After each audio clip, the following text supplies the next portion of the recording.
Hola, buenos días. Hoy hablaremos de las razones trigonométricas. Lo primero que haremos será dar la definición de una razón trigonométrica para después entenderla. Se dice que la razón trigonométrica de un ángulo agudo se puede obtener a través de la relación que hay entre dos lados de un triángulo rectángulo. Entonces, tenemos que tomar en cuenta que este triángulo, sin importar cómo sea su forma o cuánto midan sus lados, debe de haber siempre un ángulo de 90, porque las razones trigonométricas en su definición nos dice que debemos de tomar en cuenta que debe ser en un triángulo rectángulo. Bueno, y un triángulo rectángulo es aquel que siempre va a contener un ángulo de 90 grados. Por tal motivo hay que integrar dos teoremas. El primero dice que la suma de los cuadrados de sus catetos es igual al cuadrado de la hipotenusa. O sea, esto es el teorema de Pitágoras. Dice que sin importar cuánto midan otra vez los lados, va a suceder que los que forman el ángulo de 90, si a cada uno lo elevo al cuadrado y lo sumo, esa suma será igual al cuadrado de la hipotenusa. Esta se llama hipotenusa porque aquí aparece el segundo teorema donde dice que eh, los elementos opuestos son correspondientes. ¿Qué significa eso?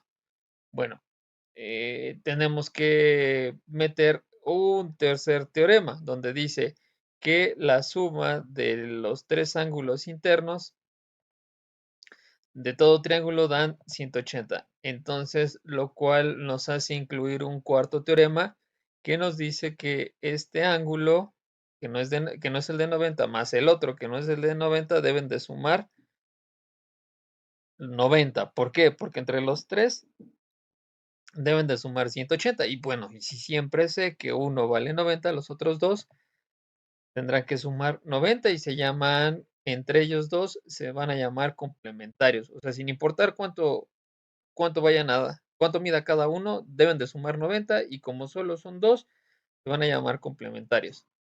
Entonces, regresando al teorema anterior de pues que los elementos son correspondientes, y regresando a que este es la hipotenusa y siempre se dice que es el lado más grande, tenemos que este será la hipotenusa, será el lado más grande porque es el elemento correspondiente al ángulo más grande. Bueno, pues podemos checar acá que cuánto mide este ángulo, el ángulo M. Vemos que mide 62.35 y el ángulo N checaremos que mide 27.25. De tal manera que se dice que el lado O va a ser el lado más grande correspondiente a su elemento opuesto que viene siendo el más grande. Bueno, en otras palabras, ¿qué significa eso? Que el lado O es el más grande porque está frente o que no tiene contacto con el ángulo de 90, que es el más grande, ¿vale? Y entonces ese teorema también dice que pues el ángulo más pequeño de estos tres deberá ser el que se encuentra opuesto, correspondiente al que sea más pequeño entre los tres lados, pues aquí se ve que el lado n es el de 4.3 y el ángulo n mide 27.65. Ambos son el elemento más pequeño entre sus elementos. En otras palabras, 4.3 es el lado más pequeño entre los tres lados. El ángulo 27, que mide 27.65, que es el n, es el más pequeño entre sus ángulos. Y bueno, pues por lo tanto, pues queda un intermedio, ¿no? Entonces, bueno, así se incluyen ya no solo dos, como dije, dos teoremas, como dije en un principio, sino cuatro. Bueno, entonces hay que tener en cuenta estos cuatro teoremas para estar hablando de las razones trigonométricas. Uno, teorema de Pitágoras. Dos, los ángulos, todos los ángulos suman 180 grados de cualquier triángulo. Estos dos, los que no son de 90, sumarán 90, son complementarios. Y por último, los lados, los elementos principales que vienen siendo los lados y los ángulos serán correspondientes. Entonces son 4 teoremas que tenemos que tomar en cuenta para hablar de las razones trigonométricas. Ok, muy bien. Entonces, ahora diremos que nos iremos un poquito más a la definición de lo que son las razones trigonométricas.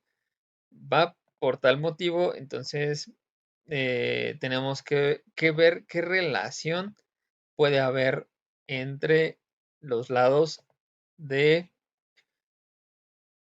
un triángulo. Entonces, pues alguien me puede decir, pues como son 3 lados, pues se puede relacionar M con o al revés, O con M con N con M, N con O con N. O sea, ¿qué se refiere la relación? La relación es una división. Entonces pueden aparecer 6 relaciones o razones. Vamos a escribirlas.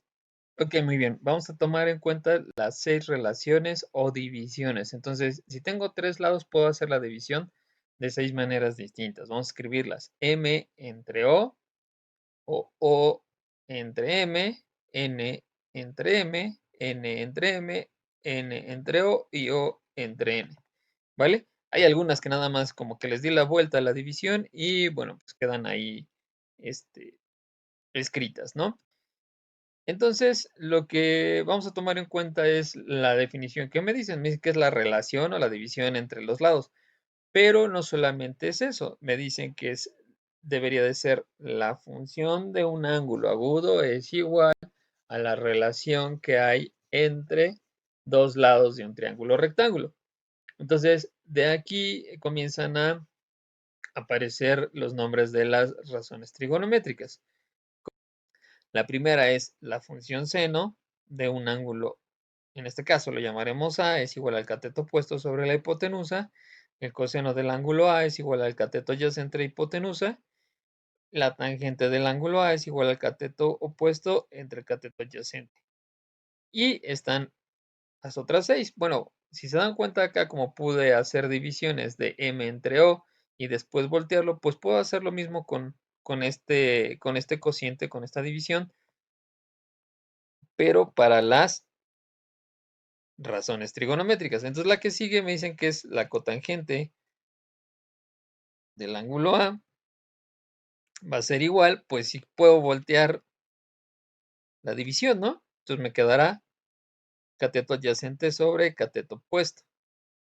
Puedo hacer lo mismo con lo que viene siendo la relación del coseno, o sea, colocar al revés cateto adyacente entre hipotenusa y si lo coloco será hipotenusa entre cateto adyacente y así sucede que aparece la función secante, que eso será igual a la hipotenusa entre el cateto adyacente.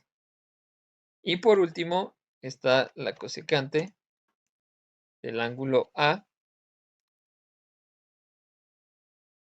que debe ser igual, pues ahora la relación al revés, que es la hipotenusa entre el cateto opuesto. Ahora, ¿cómo relaciono estas 6 funciones con estas divisiones con este triángulo? Bueno, lo primero que hay que identificar es qué significa cateto opuesto, qué significa cateto adyacente y qué significa hipotenusa. Pienso yo que la hipotenusa es con la que menos conflicto se tiene porque tenemos el concepto de que la hipotenusa es el lado más grande en un triángulo rectángulo. Bueno, y ahora ya sabemos por qué es el lado más grande, porque es el elemento opuesto al ángulo más grande. Bueno, ya tengo un poquito más de argumentos para decir por qué es el lado más grande en un triángulo rectángulo. Solo en un triángulo rectángulo. ¿Vale? Ahora, ¿quién es el cateto opuesto y quién es el cateto adyacente?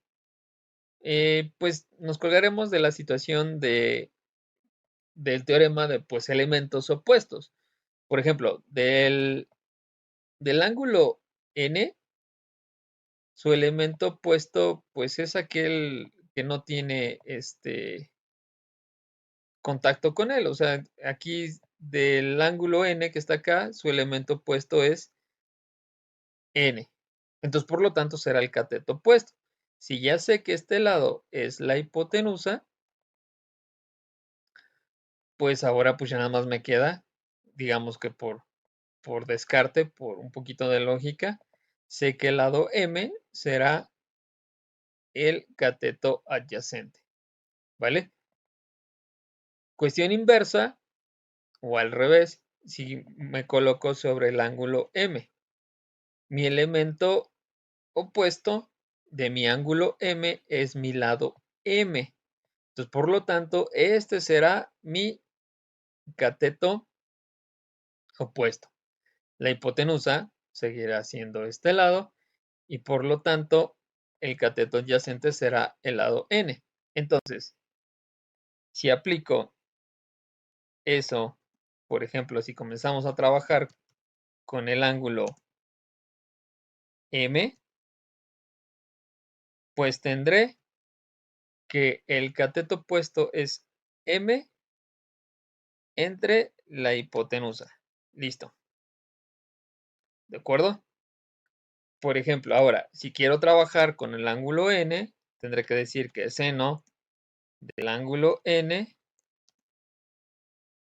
debe ser igual a mi cateto opuesto, que es el lado n, entre mi hipotenusa, lo que ello valga. ¿De acuerdo? Entonces, pues si me doy cuenta, ya algunas de estas relaciones comienzan a aparecer, ¿verdad? Luego, si sigo con la función coseno, coseno del ángulo m es igual, acá me dicen que es mi cateto adyacente, pero ¿de qué ángulo? Del ángulo m. Mi cateto adyacente es n entre la hipotenusa, que es O. ¿Vale? Eso es para el ángulo m. Ahora, para el ángulo n, coseno del ángulo n deberá ser igual a mi cateto adyacente, que ya quedamos que es m, entre la hipotenusa, que viene siendo O. ¿De acuerdo? La tangente, ahora quiero otra vez trabajar con el ángulo m, debe ser igual a mi cateto opuesto, que viene siendo m, entre mi cateto adyacente, que viene siendo n. Esto no siempre va a ser así, los lados y los ángulos se pueden nombrar de alguna otra manera. Si lo aplico para el ángulo n, esto será igual a mi cateto opuesto para n, es el lado n, entre mi cateto adyacente, que es m, ¿vale? Y así puedo continuar para las demás funciones. Nada más tener muy bien referenciado o distinguir perfectamente la diferencia entre qué significa un lado para cada ángulo o al revés, qué significa cada lado para cada ángulo. Entonces, primero entender perfectamente bien esos conceptos para poder aplicar las razones trigonométricas. Bueno, vamos a terminar. Secante, por ejemplo, si sigo de m, me empiezo a dar cuenta que aparecen ciertos patrones donde pues ya vimos que de cierta manera pues puedo voltear estos valores, ¿no? A parejas. Entonces, si me doy cuenta, por ejemplo, aquí la tangente es cateto opuesto sobre cateto adyacente y la cotangente del mismo ángulo es cateto adyacente sobre cateto opuesto. Entonces, acá venía siendo m entre n para la tangente de m y acá pues era al revés, n entre m para la cotangente de m. Entonces, eso mismo lo puedo aplicar acá. Si me doy cuenta, cateto adyacente entre hipotenusa es el coseno de un ángulo y acá pues está al revés, la hipotenusa entre cateto adyacente es la secante. Entonces, lo voy a colocar al revés para m. Para el coseno de m, la secante de m debe ser esta relación, pero al revés, ¿no? Que viene siendo la hipotenusa, que es O, entre el cateto adyacente del ángulo M, que viene siendo N. Y voy a hacer básicamente lo mismo para el ángulo N, que va a ser igual a mi hipotenusa entre mi cateto adyacente. ¿Vale? Me doy cuenta como estos valores quedaron al revés en una división. Y bueno, se vuelve a repetir esa cuestión acá, donde esto va a ser O entre M, y para la cosecante de N, del ángulo N, va a ser igual a O entre N, ¿vale? Y es así como ocupé estos 6. Y pues me queda de esa manera para este triángulo. Y bueno, esa es la manera de obtener la relación de forma general para cualquier triángulo rectángulo para las razones trigonométricas, sin olvidar que pues tengo 4 teoremas. Aquí nada más dejé pues el principal, ¿no? Recuerden que el teorema de Pitágoras solamente puede ser aplicado a un triángulo rectángulo.